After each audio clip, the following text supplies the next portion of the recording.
Sections.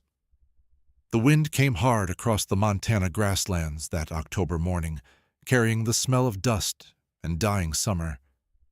The sky stretched wide and pale, the kind of empty blue that made a man feel small.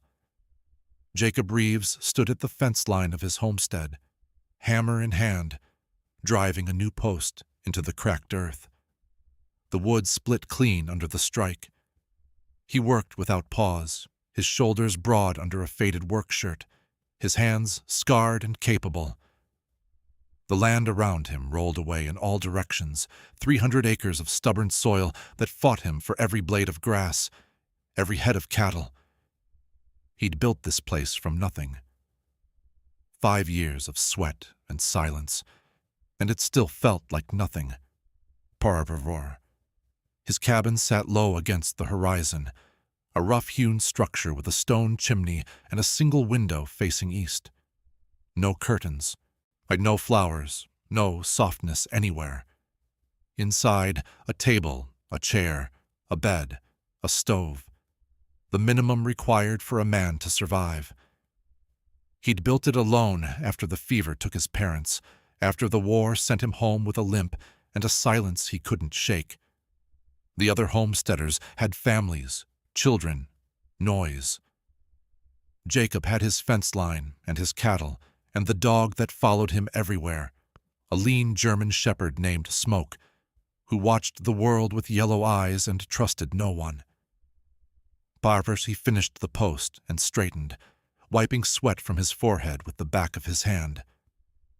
The town of Bitterroot sat 8 miles east, a collection of wooden buildings huddled together like they were afraid of the open land. He went in once a month for supplies, spoke to no one unless necessary. The storekeeper knew his order by heart. Flour, coffee, salt, or ammunition. He paid in cash, loaded his wagon, and left. Sections. The men in town called him the hermit. The women called him a waste. A man his age, 32, with good land and no wife. They'd stopped trying to introduce him to their daughters. He'd made it clear he wasn't interested. He had nothing to offer a woman but hard work and harder silence. That seemed like cruelty, not kindness. Sections. Smoke barked once, sharp and sudden. Jacob turned. A rider was coming up the long track from the main road, moving fast. He recognized the horse before he recognized the man. Bill Carver, one of the loudest mouths in Bitterroot, a man who owned the saloon and half the town's debt. Jacob set down the hammer and waited. Petrovar. Carver pulled up 20 feet away, grinning wide. 2 other men rode behind him, ranch hands Jacob didn't know. They were laughing. Carver dismounted and walked forward, thumbs hooked in his belt. "Reeves," he said, like they were old friends. They weren't. "Carver, got something for you." Carver gestured to one of the men, who dismounted and went to the second horse. There was someone on it, Jacob realized. A figure slumped forward, hands tied to the saddle horn. The ranch hand dragged the figure down roughly, and she stumbled, barely catching herself before she hit the ground. Sections. A woman. Small, dark-haired, dressed in worn deerskin and a torn blanket wrapped around her shoulders. Her face was bruised, one eye swollen. She didn't look at any of them. She stared at the ground, breathing hard. "Père de Bras." "What is this?" Jacob's voice came out flat. "Père de Bras." "This," Carver said, still grinning, "is your new bride, courtesy of the boys and me. Consider it a gift." Sections. The ranch hands laughed. Jacob didn't move. He looked at the woman. She was young, maybe 25. Native. Probably Crow or Blackfeet, though he couldn't be sure. Her hair hung in a long braid down her back, tangled with bits of grass. Her hands were bound with rough rope, the skin underneath raw. Sections. We found her wandering near the reservation line, Carver continued. No family, no English, no use to anyone. Figured a man like you could use the company. She can cook, probably. Clean. Whatever else you need. He winked. The ranch hands laughed harder. Jacob's jaw tightened. I didn't ask for this. Well, hell, Reeves. You never ask for anything. That's the problem. A man needs a woman. Even a useless one's better than nothing, right?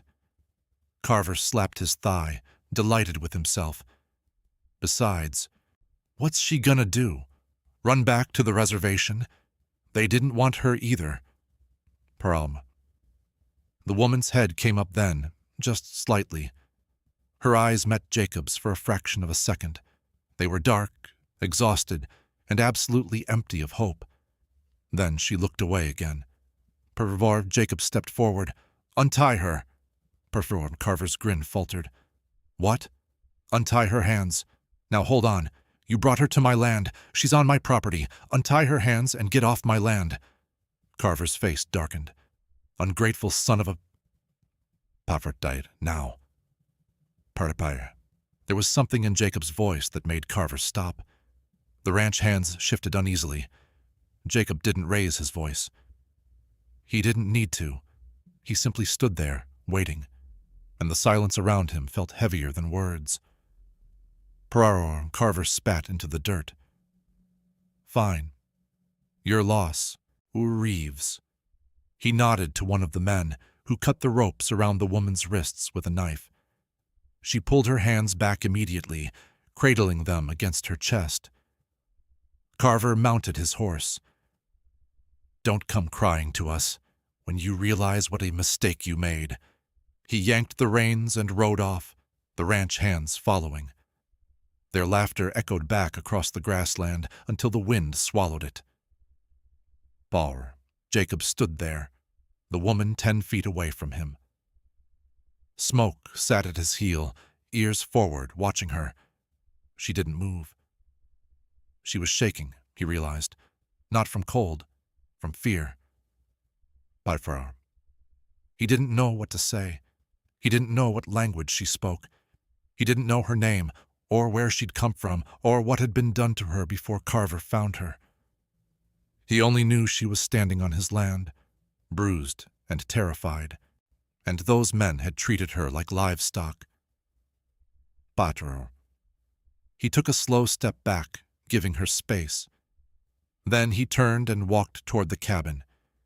He didn't look back to see if she followed. He simply left the door open. Sections inside, he moved to the small shelf where he kept his supplies. He pulled down a tin cup, filled it with water from the bucket by the stove, and set it on the table. Then he took a chunk of bread from the cloth-wrapped loaf and placed it beside the cup. He stepped back to the far side of the room, near the stove, and waited. She appeared in the doorway a moment later, hesitant. Her eyes scanned the room, the single chair, the narrow bed against the wall, the cold stove, the empty hooks where nothing hung. She looked at him. He gestured to the table. She didn't move. He walked past her, out the door, and across the yard to the small shed he used for storage. Inside, he found an old wool blanket, rough but clean, and a pair of boots his mother had worn, too small for him, but maybe right for her.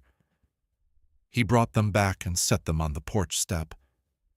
Then he walked away, back to the fence line, and picked up his hammer. Sections. He worked for another hour, driving posts, stretching wire. When he finally looked back toward the cabin, the bread and water were gone.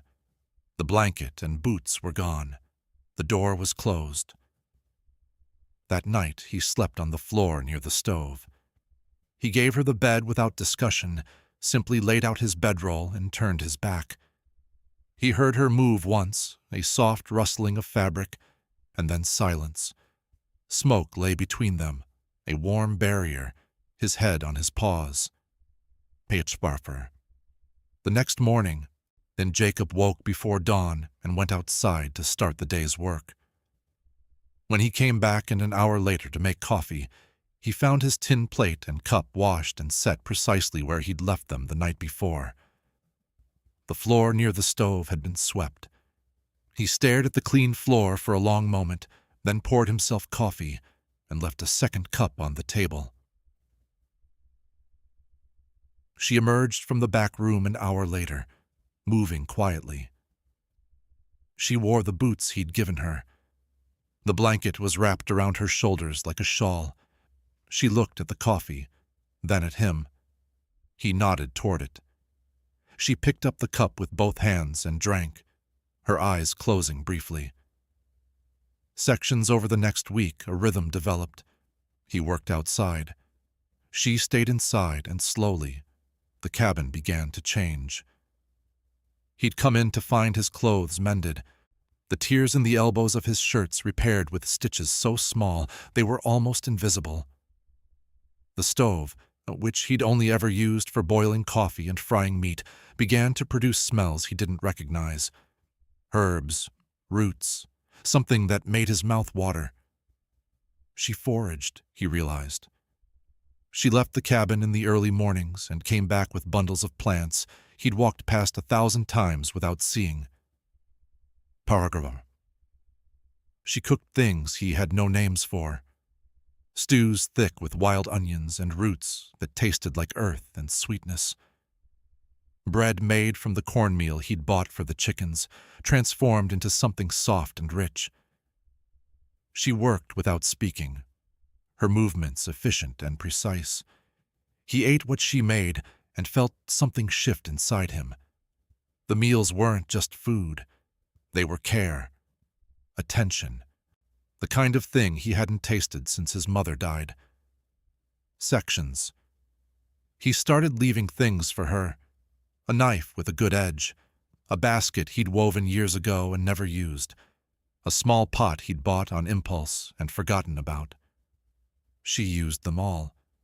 The basket filled with gathered plants, the pot simmered on the stove, the knife hung from her belt. Sections Smoke, who had never warmed to anyone but Jacob, began following her. Jacob watched one morning as she knelt in the dirt near the cabin, sorting through a pile of roots, and Smoke sat beside her, leaning his weight against her leg.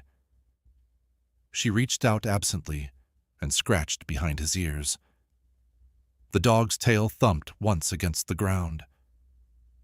Parfour. Jacob felt something in his chest crack open.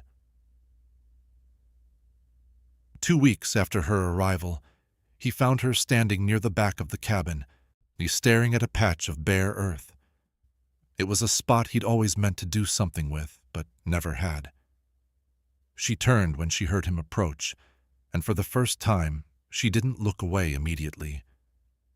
She pointed at the ground, then made a digging motion with her hands. Pigaro. He understood. She wanted to plant something. Pridao. The next day, he brought her a spade and a hoe, leaving them leaning against the cabin wall. When he came back from checking the cattle that evening, the earth had been turned. She was on her knees in the dirt, her hands black with soil, placing something into the ground with careful precision. He couldn't see what it was. 3 weeks in, he came back from town with supplies and found her sitting on the porch step, carving something from a piece of wood. Her hands moved with practiced skill, the knife peeling away thin curls of pale wood. She glanced up when he approached, but didn't stop working. He set the supplies inside and came back out, sitting on the far end of the step, a careful distance away. Pashari. They sat in silence as the sun dropped toward the horizon.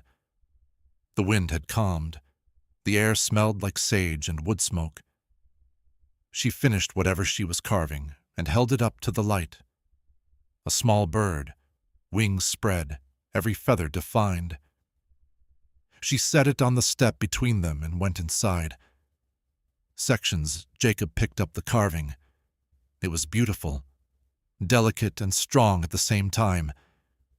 He turned it over in his hands, feeling the smoothness of the wood, the precision of the cuts. He set it on the windowsill inside, where the morning light would catch it. Purr. A month after her arrival, the first frost came, and Jacob woke to find the world outside covered in white, the grass brittle and silver. He built up the fire in the stove and made coffee, then went out to check on the cattle. When he came back, she was standing in the doorway, staring at the frost with an expression he couldn't read. He walked past her into the cabin, and she followed. Pervar. That night, the temperature dropped hard. The wind howled around the cabin, rattling the shutters. Jacob sat near the stove, mending a piece of leather tack. She sat across from him, grinding herbs with the smooth stone he'd brought her from the creek. The firelight cast long shadows across the walls. Smoke lay between them, his breathing slow and even. Jacob glanced up and found her watching him. Not with fear, not with suspicion, just watching. Their eyes met, and for a moment, neither of them looked away. Then she returned to her work, and he returned to his, but something had shifted. The silence between them was no longer empty. It was full. The next morning, he took her to the root cellar and showed her the stores he'd laid in for winter. Sacks of flour and cornmeal, jars of preserved meat, dried beans. She walked along the shelves, touching things lightly, and then she turned to him and spoke. A single word in her own language, soft and rhythmic. He didn't know what it meant, but the tone was clear. Approval, maybe gratitude. Parpum. He nodded. She nodded back. Pythum. That afternoon, she walked out to the patch of earth she'd been working. He followed at a distance, curious. The plot was bigger now. The soil turned and mounded into rows. And in those rows, things were growing. Green shoots pushing up through the frost-hardened earth, impossibly alive. He stared. It was too late in the season. Nothing should be growing. But there they were. Plants he didn't recognize, thriving in soil he'd always considered barely usable. She knelt beside one of the rows and brushed frost from the leaves with gentle fingers. Then she looked up at him and said another word in her language. He shook his head, not understanding. She pointed at the plants, then at the cabin, then at him. She was telling him something. These plants were for him, for them, for winter. Bien. He knelt beside her, the cold earth biting through his knees. He pointed at the plants and raised his eyebrows in question. She touched one, then touched her chest. Then she touched her forehead. Medicine, he thought. Healing plants. She was growing medicine, in sections. He looked at her, this woman whose name he didn't know, who had been thrown at him like garbage, who had taken his barren land and coaxed life from it. Thank you, he said quietly. Parabar. She tilted her head, studying him. Then she touched her chest. Ayana, she said, her name. His throat tightened. Jacob, Metap, she repeated it, the syllables careful and precise. Jacob, Patarfratir, it was the first English word she'd spoken to him. What winter came down hard after that. The snow piled high against the cabin walls, and the wind screamed across the plains. Jacob spent his days keeping the animals alive, breaking ice in the water troughs, hauling hay to the cattle. Ayana spent hers inside, working with her plants. She'd harvested most of them before the deep freeze, and now they hung in bundles from the rafters, filling the cabin with sharp green scents. She ground them into powders, mixed them into salves, brewed them into teas that tasted bitter, but left him feeling stronger. Parbar. One night, a blizzard hit so hard that Jacob couldn't see the barn from the cabin door. He came in covered in snow, his hands numb, his face raw. Ayana took one look at him and pulled him to the stove. She pushed him down onto the chair and knelt in front of him, unlacing his frozen boots. Her hands were small and warm. She pulled off his boots and his socks and wrapped his feet in a blanket, then pressed a cup of hot tea into his hands. He drank it, tasting pine and something sweet, and felt warmth spread through his chest. Partvardor. She sat back on her heels, watching him. The firelight made her skin glow. Her hair, usually braided, hung loose around her shoulders. She'd been singing earlier, he realized. He'd heard her voice while he was outside, a soft melody that carried through the wind. He wanted to ask her what the song meant, but he didn't have the words. Priaus instead, he reached out slowly and touched her hand, just his fingertips against hers. She didn't pull away. She turned her hand over, and his fingers slid into her palm. They sat like that, not speaking, the storm raging outside, the fire crackling between them.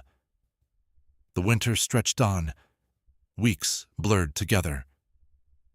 Jacob and Ayanna fell into a partnership that required no words. She anticipated what he needed before he asked. He provided what she required before she gestured. They worked side by side in the small space of the cabin, their movements synchronized. When he split wood, she stacked it. When she cooked, he cleaned. When he sat by the fire at night, she sat across from him, and the silence was a comfort, not a void. Sections. In late January, Jacob rode into Bitterroot for supplies. The town was half buried in snow, the streets empty except for a few men huddled outside the saloon. He tied his horse and went into the general store.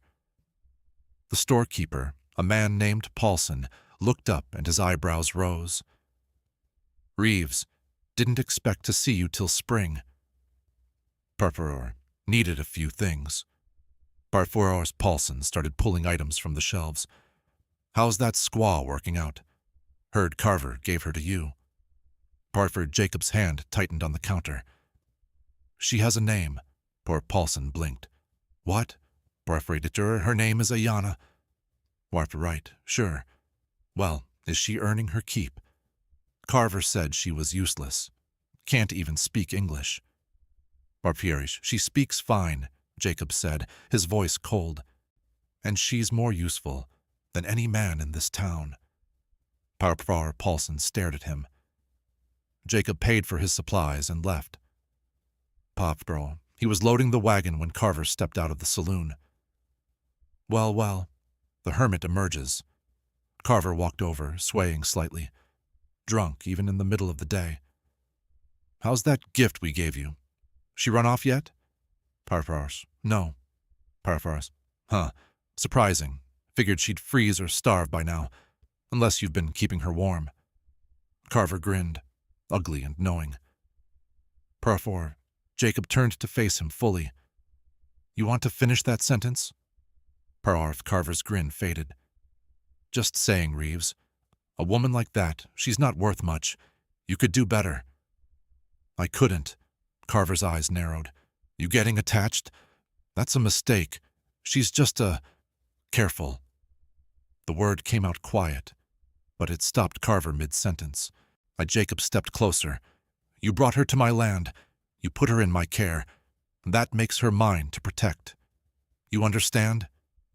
Yitrapaurum Carver spat into the snow. "You're a fool, Reeves. Farperforvo, maybe. But she's staying." Jacob climbed onto the wagon and drove away. Behind him, Carver watched, his face twisted with something that looked like anger, and something else. Something that looked like spite. Pafar. When Jacob got home, Ayanna was outside standing in the snow near her garden. She'd cleared the snow away from the plants, creating a small sheltered space. The plants were still alive, green and thriving despite the cold. She looked up when she heard the wagon and smiled. It was the first time he'd seen her smile. It transformed her face, made her look younger, lighter. Parfarst, he smiled back. For that night, after they'd eaten, then Jacob went to the shelf where he kept his few personal belongings. He pulled out his small wooden box and opened it. Inside was a silver ring, plain and simple, that had belonged to his mother. He turned it over in his hands, feeling the weight of it. Then he walked over to where Ayana sat by the fire and held it out to her. She looked at the ring, then at him, her eyes wide. "For you," he said, "if you want it." She took the ring carefully, holding it up to the firelight. Then she slid it onto her finger. It fit perfectly. She looked up at him, and her eyes were bright with something that might have been tears. "Thank you," she said in careful English. "Thank you, Jacob." Barrow. He knelt beside her chair and took her hand in his. "You're not useless," he said. "You never were. You're the best thing that ever happened to this place. To me, Farkimerot." She touched his face with her free hand, her fingers tracing the line of his jaw. "You good man," she said softly. "You saved me." "Bratmel, you saved me," he said. Bratmer, she leaned forward and rested her forehead against his. They stayed like that, breathing together, the fire warm at their backs. First spring came slowly. The snow melted in patches, revealing the brown grass underneath. The cattle grew restless, ready for open pasture. Jacob spent long days repairing fences and checking the herd. Ayana worked in her garden, planting new seeds, tending the plants that had survived the winter. The plot had doubled in size. She'd cleared more ground, turned more soil, and now rows of green stretched across the back of the cabin. Sections one morning, in early April, a rider came up the track. Jacob saw him from the fence line and felt his stomach tighten. It was one of Carver's men. He walked back to the cabin, where Ayana was hanging laundry. "Go inside," he said quietly. "Before." She looked at him, then at the rider, and her face went still. But she didn't go inside. She stood beside him, her hand resting on the porch rail. "Paror." The rider pulled up and dismounted. "Reeves, Mr. Carver wants to see you." "Paror, I'm busy." "Paror." "Wasn't a request." Paror. Jacob crossed his arms. "Tell Carver if he wants to talk, he can come here." "Paror." The rider shifted uncomfortably. "He said to bring the woman." "Paror." "No." "Paror." "He says she belongs to him. He paid for her passage, and you got no right to keep her." "Paror." Jacob's jaw tightened. "She's not property." "Parov. Law says otherwise. He's got papers." "Paror. Then the law's wrong." "Paror." The rider looked at Ayana, then back at Jacob. "You're making a mistake, Reeves. Carver's got the sheriff on his side. You can't win this." "Sections. Get off my land. Sections." The rider mounted his horse and rode off. Jacob watched him go, his heart pounding. Ayana touched his arm. "They come?" she asked quietly. "Paravar." "Maybe." "Paravar." "I stay," she said. "I stay with you." "Paravar." He turned to her. "They might try to take you." "Paravar." "I stay," she repeated, her voice firm. "Paravar." He pulled her close, wrapping his arms around her. She was small against him, but she didn't feel fragile. She felt strong. "I won't let them take you," he said into her hair. "I swear it." Paravar. 3 days later, Carver came. He brought 5 men with him, including the sheriff, and a fat man named Dobbs who spent more time in the saloon than in his office. They rode up to the cabin in the late afternoon, their horses kicking up dust. Jacob was ready. He stood on the porch, his rifle in his hands, smoke at his side. Ayana stood behind him, inside the doorway. Paravar. Carver dismounted, grinning. "Reeves, we need to talk. Paravar. Talk from there. Now, don't be unfriendly. I'm here on legal business." Carver pulled a folded paper from his coat. "Got a contract here. Says I paid for that woman's passage from the reservation. She's mine until the debt's paid off. Far. She doesn't owe you anything. Bar. Law says she does. Carver looked at the sheriff. Tell him, Dobbs. Bar. The sheriff shifted in his saddle. Contract's legal, Reeves. She's got to go with him. Sparper. She's not going anywhere. Piper. Carver's grin widened. You gonna shoot me, Reeves, in front of the sheriff? If I have to. The men behind Carver tensed. Hands moved toward guns. Jacob didn't lower the rifle. Smoke growled low in his throat. And then Ayanna stepped out onto the porch, moving past Jacob to stand beside him. She looked at Carver, and when she spoke, her voice was clear and strong. I am not property, she said in English. I am his wife. Parabar. And as you're watching this story unfold, we just want to say thank you for being here with us. Your support by liking this video and subscribing to our channel is what allows us to keep telling these stories. Thank you for being part of our community. Before Carver's grin faltered. Wife? Parfrer. Yes, Jacob said. My wife. Parfrer. You're lying. Parfrer. No, Ayanna said. She held up her hand, showing the silver ring. I am his wife. I choose him. I stay. Parfrer. Carver's face darkened. That doesn't change the contract. Parfrer. It changes everything, Jacob said. She's not your debtor. She's my wife. That means she's under my protection, and if you try to take her, you'll have to go through me. Parfrer. The sheriff looked uncomfortable. Now, Reeves. Parfrer. You want to arrest me, Dobbs? For protecting my wife? Pardrafamar. The sheriff glanced at Carver, then at the rifle in Jacob's hands, then at the men behind Carver who looked like they'd rather be anywhere else. This is getting out of hand. Then leave, Jacob said. All of you. Pierre phone. Carver stepped forward, his face twisted with rage. You think you can just steal from me? That woman is worth money, Reeves. And I paid good cash for her, and I want... Sections.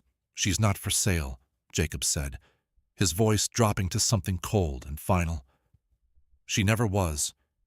And if you come back here, if you ever threaten her again, I will put you in the ground. That's not a threat. That's a promise. Paragraph. Carver stared at him. The silence stretched out, broken only by the wind and the restless shifting of horses. Finally, Carver spat into the dirt. You'll regret this, Reeves. Paragraph. I doubt it. Paragraph. Carver mounted his horse and yanked the reins. Let's go. The men followed him, the sheriff bringing up the rear.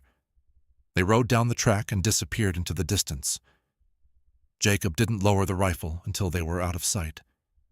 Sections. Then he turned to Ayanna. She was shaking, but her face was set. I stay, she said again, in sections. He set the rifle down and pulled her into his arms. You stay, he agreed, always. Sections. She wrapped her arms around him and pressed her face into his chest. He felt her tears soak through his shirt. He held her tighter. On that night, they sat by the fire, and Jacob told her everything.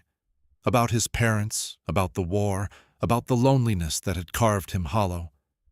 She listened, her hand in his, and when he was finished, she told him her story. Her words were halting, her English still rough, but he understood. Her husband had died. Her village had cast her out for reasons she didn't fully explain. She'd been wandering when Carver found her. She'd thought she was going to die. You saved me, she said again.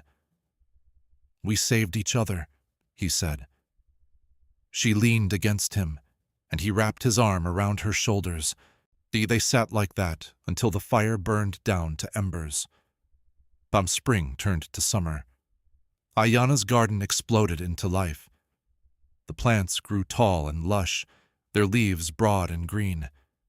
She harvested them carefully, drying some, grinding others, mixing them into medicines that she stored in jars on the shelves. Word spread, slowly at first. A rancher's wife came to the cabin, desperate. Her child was sick with fever. Ayana gave her a tea made from bark and roots. The child recovered. Another woman came, then another. Ayana treated them all, asking for nothing in return. By midsummer, women were coming from as far as 20 miles away. They brought food, fabric, small gifts. They sat in Ayana's garden and watched her work, asking questions in halting English and gestures. She taught them which plants to gather, how to prepare them, or when to use them. The garden became a gathering place, a place of learning and healing. Sections. The men in town stopped laughing. They stopped calling her useless. Their wives came home with medicines that worked, with knowledge that saved lives. Carver's voice grew quieter. The sheriff stopped coming around, and Jacob, watching from the porch, felt pride swell in his chest so strong it almost hurt. In August, a delegation came from the town. 3 women and 2 men, including Paulson from the general store. They stood awkwardly in the yard, while Jacob and Ayana came out to meet them. Paulson cleared his throat. "Mrs. Reeves, we wanted to thank you for what you've done, for our families." Sections Ayana looked at Jacob. He nodded. She turned back to the delegation. "You are welcome," she said carefully. Sections 1 of the women stepped forward. "We also wanted to apologize for how you were treated when you first came here. It was wrong." Patriarch Ayana was quiet for a moment. Then she said, "I forgive." Right, the woman's eyes filled with tears. She reached out and took Ayana's hand. "Thank you." After they left, Jacob pulled Ayana close. "You're amazing," he said. But she smiled up at him. "You are a good man. You see me when no one else see." I see you," he said. "I'll always see you." From that fall, the harvest came in strong. Jacob's cattle were healthy, his fences secure, his land thriving. The cabin had changed. Curtains hung in the window now, sewn by Ayana from fabric the town women had brought. Flowers grew in pots on the porch. The inside smelled like herbs and bread and home. The empty chair had been joined by a second one, and they sat together in the evenings, watching the sun set over the plains. Sections 1 night, as the first frost touched the grass, Ayana took Jacob's hand and placed it on her belly. He looked at her, his eyes wide. She nodded, smiling. "Baby," she said, "our baby." Pyramor. He pulled her into his arms and held her like she was the most precious thing in the world, because she was. She had taken his barren land and made it bloom. She had taken his empty life and filled it with warmth and purpose and love. She had been called useless by men who couldn't see past their own ignorance, but she had proven them all wrong, not with words, but with her hands, her knowledge, her strength. For the garden that silenced them all wasn't just the plot of earth behind the cabin. It was the life they'd built together. It was the love that grew in the spaces between silence. It was the proof that a man's decency and a woman's courage could create something beautiful in the hardest soil. Frau Jacob kissed her forehead, then her lips, tasting salt and sweetness. "I love you," he said. "I love you," she said back, the words careful and true. Par. They stood together on the porch, the stars bright overhead, the wind carrying the scent of sage and coming snow. Smoke lay at their feet, his tail thumping softly against the boards. Inside, the fire crackled. Outside, the land stretched away into darkness, vast and unforgiving, and theirs. Papror, and in the spring, when the baby came, Ayana would plant a tree, an apple tree, grown from a seed she'd carried from her old life, saved and protected through everything. It would grow tall and strong, its roots deep in Montana soil, its branches reaching toward the sky, and every fall it would bear fruit, sweet and abundant, a gift to the land that had given them both a second chance. Period. But that was still to come. For now, there was just this moment. Two people who had been thrown together by cruelty and had chosen each other with grace. A man who had learned that silence could be full of love. A woman who had proven that the most powerful things grow quietly, in the dark, waiting for the right hands to bring them into the light. Thank you for listening to this story. Sometimes the greatest strength isn't loud or obvious. Sometimes it's quiet, patient, and rooted deep. It grows in the margins, in the places others overlook, and when it finally blooms, it changes everything. What would you have done in Jacob's place? Would you have had the courage to stand against the town and to see the value in what others called worthless? I'd love to hear your thoughts in the comments below. If this story moved you, please consider liking this video and subscribing to our channel. Your support means the world to us and helps us continue sharing these stories. I'll see you in the next one.